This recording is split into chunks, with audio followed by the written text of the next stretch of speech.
But to begin with, we have David Proffitt talking about the Borg Deduplicating Archiver. Thank you.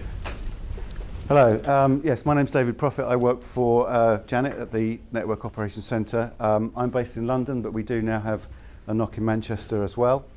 Have done for a few years.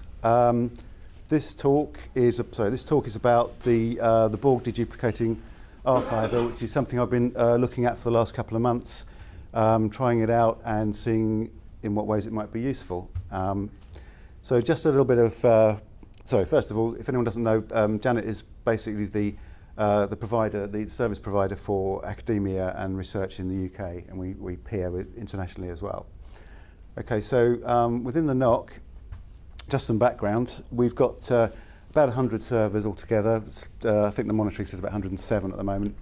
About 40% of those are physical machines.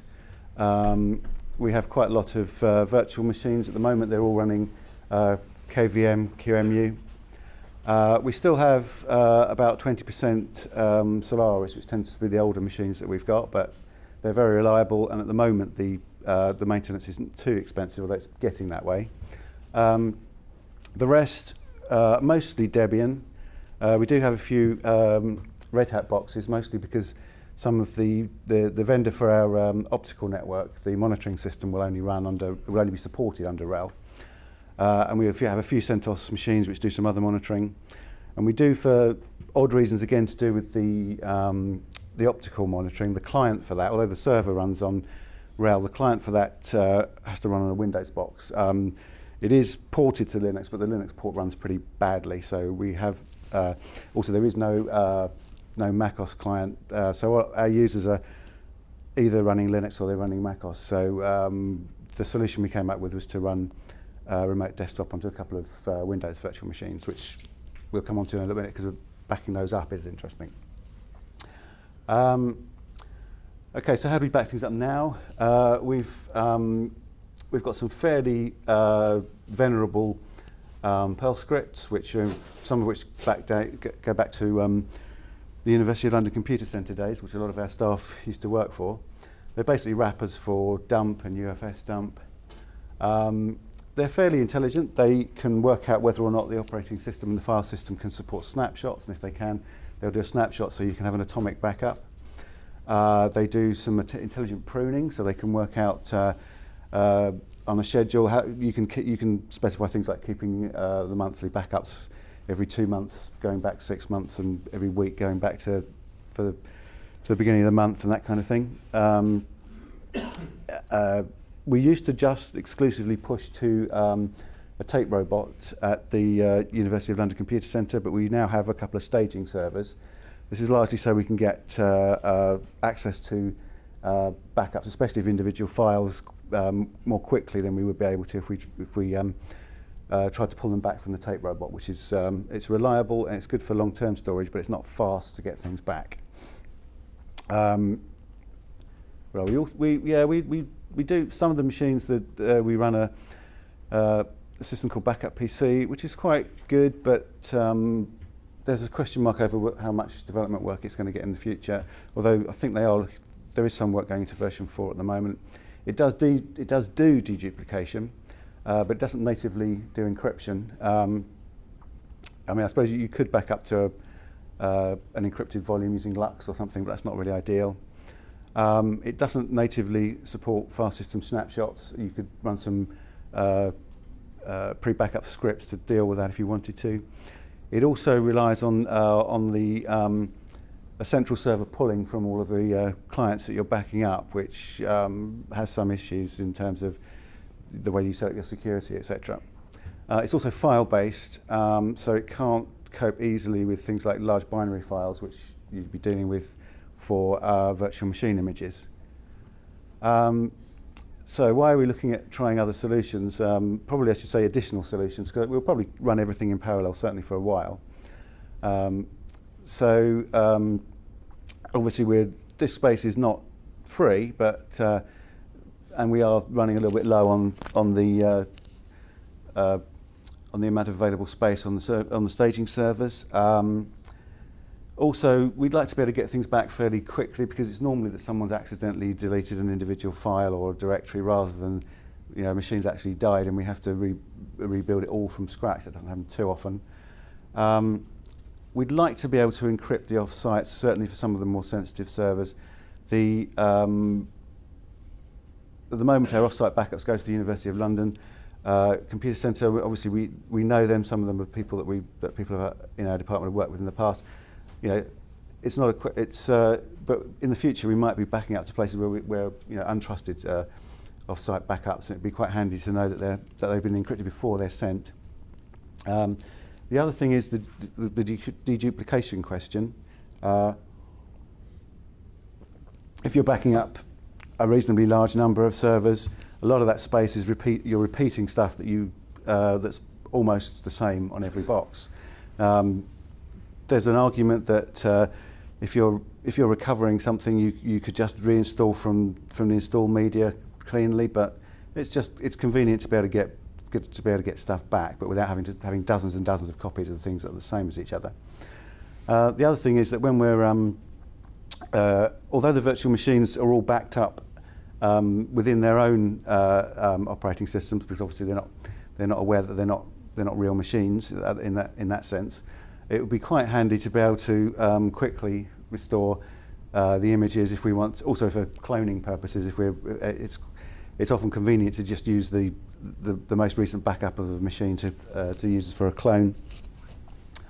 Among other things, I started looking at Borg, which is a fork of Attic. I think as of early this year, most of the development effort has moved over to Borg. The documentation web URL is there.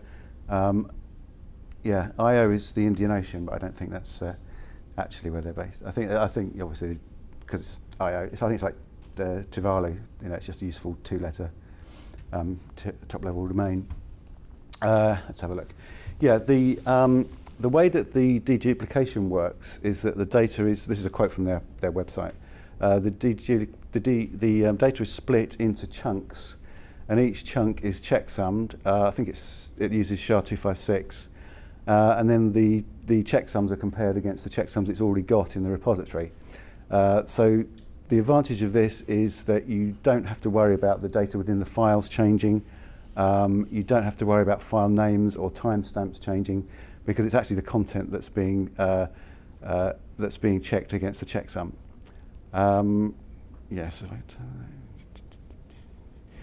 Things can move around. You don't mind. You still get the deduplication working. Okay, so installing Borg. There are packages for several of the Linux distributions and for NetBSD, OS8. These are just taken from their site. There may be other things. The version Debian is only available in version 9 stretch at the moment. So if you want to install it on something that isn't a package available, there is a standalone binary for Linux, Mac OS X, and FreeBSD. This is signed, so you can check that it's coming from a trustworthy source.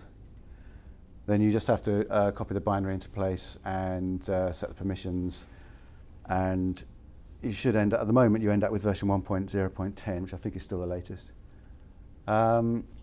If you're installing using the standalone binary, you're not using your packaging system, you may run into problems with the changes to the way that the backend data security database works, but there is a tool provided which is Borg Upgrade, so you can run that on an existing repository and it will update everything for you so that it will still work with the newer version. Okay, so to actually do a backup, you have to initialize the repository. This can, in this simplest case, this is just a directory somewhere on the file system. So you run Borg init on that. So the default is to use encryption, but to store the key inside the repository itself. There are two other there's one other method of doing it. You can also turn encryption off completely, but that's not really recommended. So when you initialize the repository, you get some warnings about compatibility with earlier versions and things. I suppose there's a way of turning that off, but anyway.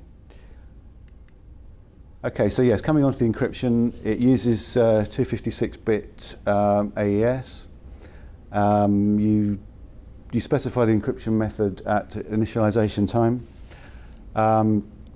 So you can have no encryption.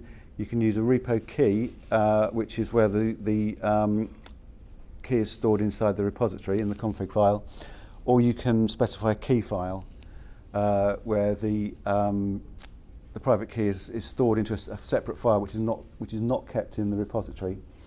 The default is to use a repo key, which is stored in the repository. Yeah, so it's just a fairly normal-looking private key. There's a few other settings in here. You can create append-only repositories if you've got auditing requirements where you don't want it to ever change. Obviously, there's a space penalty for that. The other method is to store the key in a local disk file. So that gives you two-factor authentication. But obviously, if you want to get your data back again at some time in the future, you need to have a separate backup of these files. So you can store that by some other method. But if you're worried about degrading media, or the equivalent of, in the old days, you put something on a floppy disk and now you're wondering how you're going to read it, there is a method of backing up the key file into a printable format, which you can, taking some precautions about how you print it so it's not going across the network, you can print this out on a piece of paper and keep it somewhere safe. And I haven't actually tried typing these back. You get a little utility that you paste the keys into and it generates this printable version for you. So in theory, if some horrible disaster has happened and you've lost the media and everything, you can sit and type all this back in, but it has checksums at the end to work out whether you haven't introduced any typos or anything. There's also a QR code which you can read in, which will give you the key back as well. I haven't really tried. I've tried this out, but I'm not sure. I think there's some merit to it if you want something that's very not dependent on your media. Let's see. Yes, you do have to specify a passphrase when you create the key. So for purposes of automation, if you're running this from scripts, from cron or whatever, you can specify the passphrase in an environment variable, which you could source from a file on disk somewhere. Obviously, you'd have to take appropriate precautions that this file is always kept safe, that no one else can read it. Okay, so just to do a few tests to see about the deduplication and the compression as well. I haven't mentioned compression. The default is not to have any compression, but you can choose up to 3 different versions of compression. So this test was done on a fairly modest workstation, so it's not been done on some fancy high-end machine or anything. So we've got a test directory here, which is a mixture of some fairly small text files. There's a transport stream and some MP3s and some larger text files, SQL dumps and compressed files. So it's about 3 gig altogether before we've done the archiving. So to create an actual backup, we run Borg create. These switches give you a bit of extra information. So the layout, this is the repository, and after the double colon is the archive, and then there's the name of the file to compress, so to back up. You get some information here. There's a fingerprint here, which there are tools where you can check this, so you can make sure that your backup is still the same as it was when you started off, as when it was made. You get you get some information about the duration, so you don't need to script this or anything. So if we look at this here, we see that the originals, obviously this hasn't been compressed, so none of this is changing. My battery's run out. Okay. So we can see here the number of unique chunks is is slightly less than the total number of chunks. So it's already found some things that were duplicated. So if we then make a small change on one of the text files and run it again, you'll see that the deduplicated size, the compressed size has gone down because, the deduplicated size has, that's just showing you the number of files it's saved by not storing stuff twice. And you can see the number of unique chunks against the total number of chunks is now, there's quite a much larger difference. What else? Oh yeah, so just to get an easier to see difference, we've now copied one of the larger files. So this is the same data, but it's in under a different file name. And so we can see that the size, the total size, 351.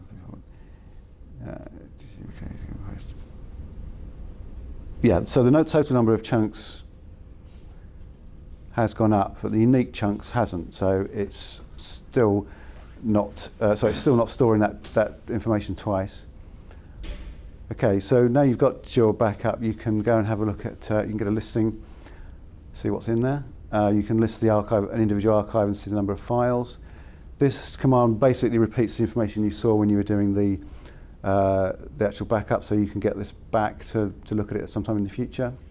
So default is not to do any compression. There's 3 levels of compression. These are roughly in order of speed versus the amount of compression you get. So this is fast, but it doesn't compress a huge amount. Zlib is obviously a well-known compression algorithm. It's the same one that's used in gzip, and you can specify the compression level. LZMA is not very quick, but it's capable of doing higher compression levels. So, clearing out that directory and doing doing a test again. So we've now got slightly more because we copied that file. So you can see that with LZ4, we are still getting some compression. It's dropped down to 1.68 gig from the original size. So level 1 zlib is slightly better, 1.6. It's a little bit better with level 9. What else are we getting? LZMA, the compressed size has dropped further, but as a penalty of it taking longer to do. Where are we? 6 minutes 52. Then on the highest level, that actually took quite a lot longer, and it's only a little bit better on the compression. So to get the data back again, which is the most important thing really, you can do a Borg extract, which basically copies the whole of the directory, so restores the whole of the directory or path that you've specified back to the current directory, and it preserves the path, so you can see the it's relative to wherever you extracted it. So what else? Yes, you can do some pattern matching on that, so you can do excludes if you don't want to get everything back. You can also, if you want to, the equivalent of the old interactive mode with dump, you can, as long as you've got file systems in user space enabled, you can actually mount the repository as if it was a file system onto a directory somewhere. If you're running checks and some of the other commands, you might have to mount it first because the locking model it uses may complain. So yes, we saw earlier that it creates a checksum every time it creates a repository. So you can periodically run checks against this. You can check individual archives or the whole of your repository.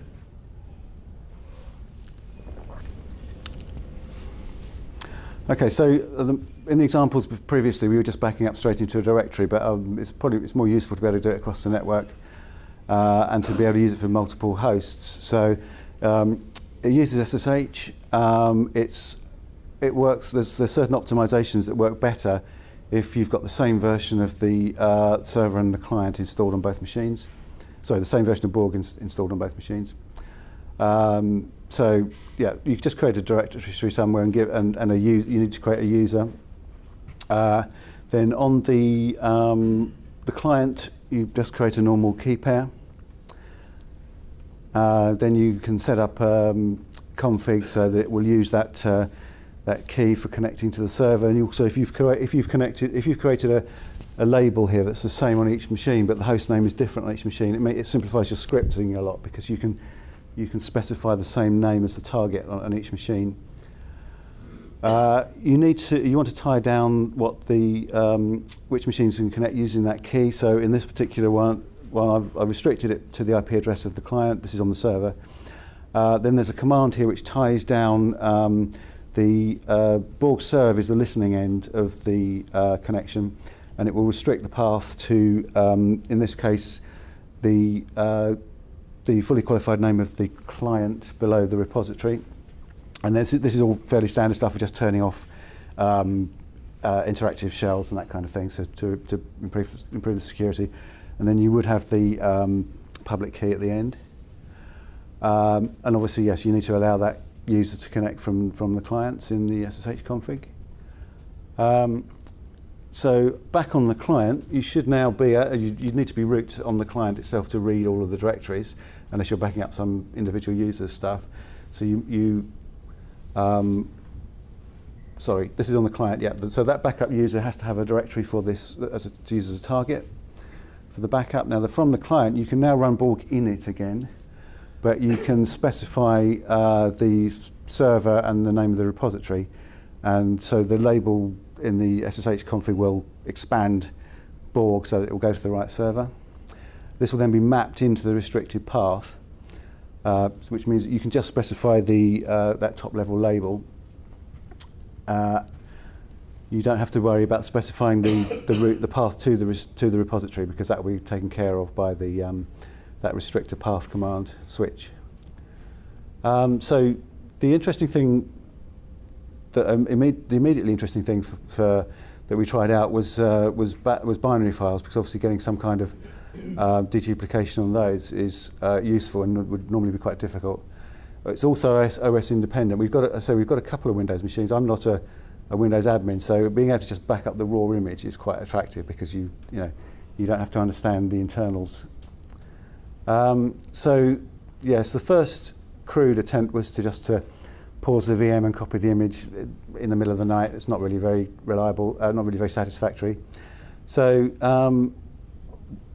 most of these machines are using logical volume management. So just for convenience, we moved each of the image files onto its own logical volume.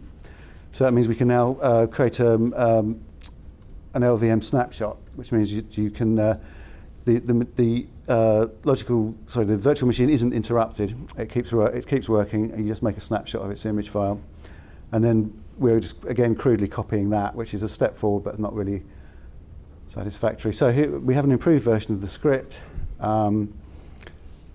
which just sets up a few variables. This is a little bit of bash stuff, which allows you to read in the second command line argument, or set a default of Borg, which again will map back to your label that you were using in the SSH setup. This is sourcing in the file which has got the passphrase in it. And what are we doing here? Yeah, this script sends an email which contains the output of the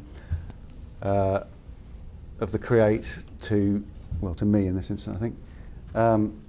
So the important bit here really is that we're dumping the XML definition of the virtual machine, so that we get a backup of that as well, which makes the restore easier, or the cloning easier. We then create a logical volume snapshot, which we then mount. Then we can back that up using the Borg create, and then you mount it afterwards. The real script has a lot more error checking to see if any of these things fail. So yes, the other thing you can do, obviously you can delete older archives, but what's a bit more useful is that you can, there's a command called Borg Prune, which you can set up things like, you can say how many daily repositories to keep, how many daily archives to keep, daily, weekly, monthly. So you can do a more flexible backup without using up or of your space, you can still get back the more recent things. Obviously, you want to keep every day's backup. And then going back into time, you might want to keep them for 6 months or a year, depending on whatever your retention policy is. You can, obviously there's the potential for deleting things you don't want to, so you can run a dry run version of this just to see what it's going to do. Yes, the other thing you can control it to stop it from backing up things from deleting things you don't intend, is you can specify a prefix, which I think is just a string match on the beginning of the name of the repository. Sorry, the archive. So here's a live run where it's actually gone through and removed the stuff that matched the command. Repository. Okay, this is just a quick look at the internals. So the config file is auto-generated. I think there are some tunable things in there, but I haven't really played around with that much. And it's also got the key in there if that's where you've chosen to store it. Data is where the actual chunks are kept.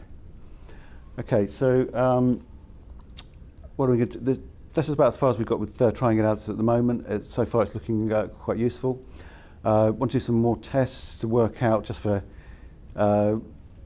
interest really, and for future use, if we're going to use a large number of machines, as to whether or not the chunking is working across sub-repositories where you've got multiple clients backing up.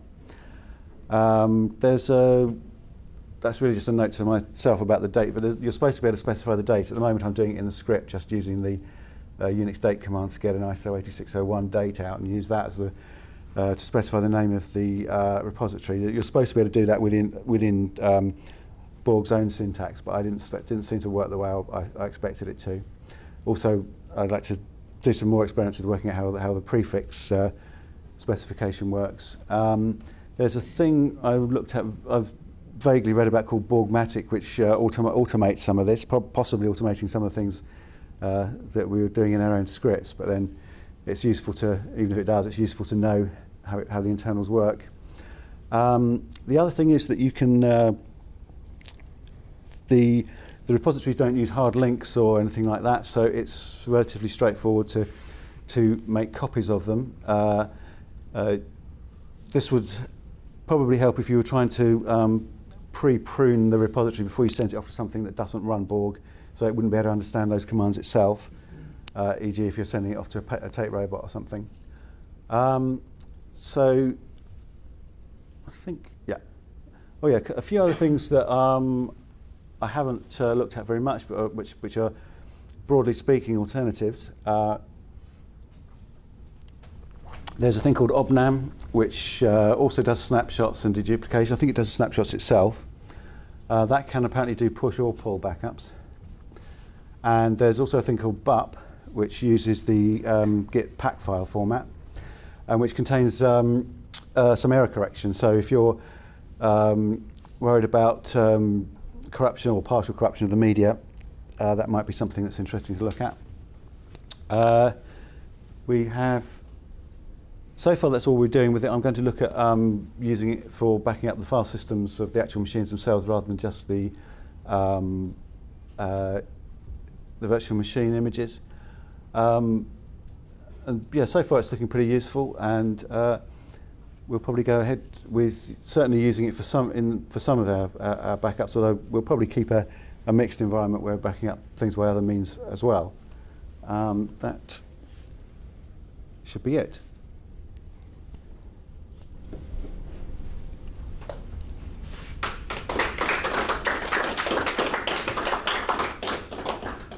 Anybody have any questions?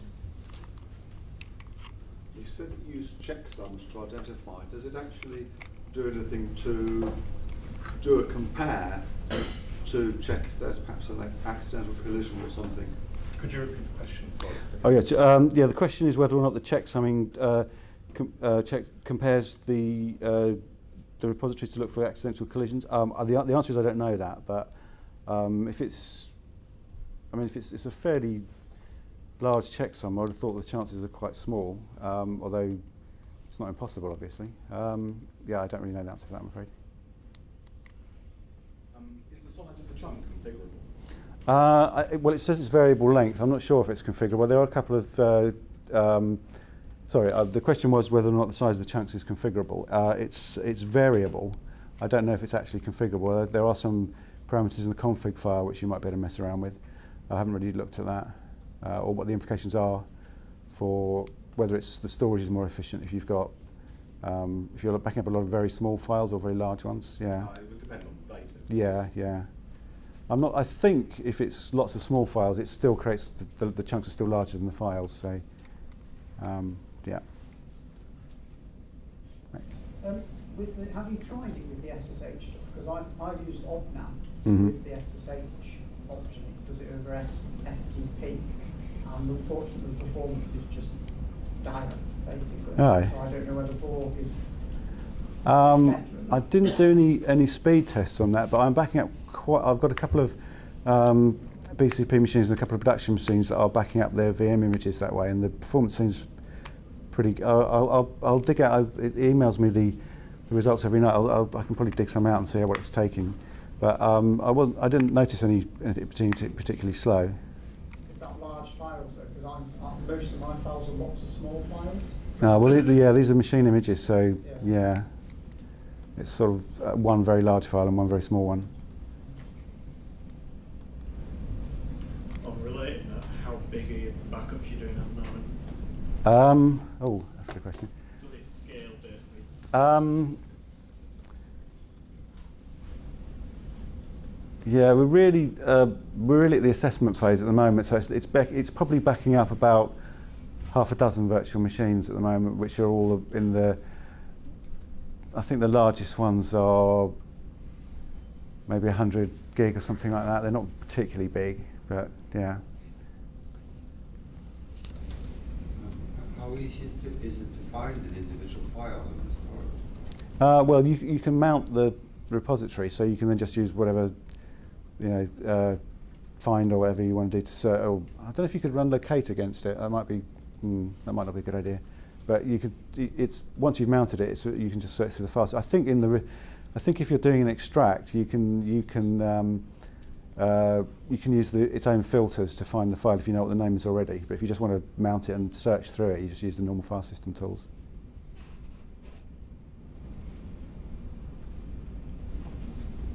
Have you tried the sort of remote and SSH stuff over, not on Janet networks, or because I imagine a lot of your stuff you're backing up from like one machine that's to another data center, which is, you've got a gigabit per second between or something. Yeah. It's not your average sort of, backing up from one data center to another, or. I've run it between London and Manchester, if they think that's far enough. But yeah, the links are still pretty quick though. So yeah, I don't really know the answer. That'd be quite useful to test that though. I'm not sure. I mean, if you could tune the. Yeah, I'm not sure what it uses as the underlying transport. If you could tune the size of the chunks, then maybe that would be useful if you were going over a slow link. I'm not sure, but.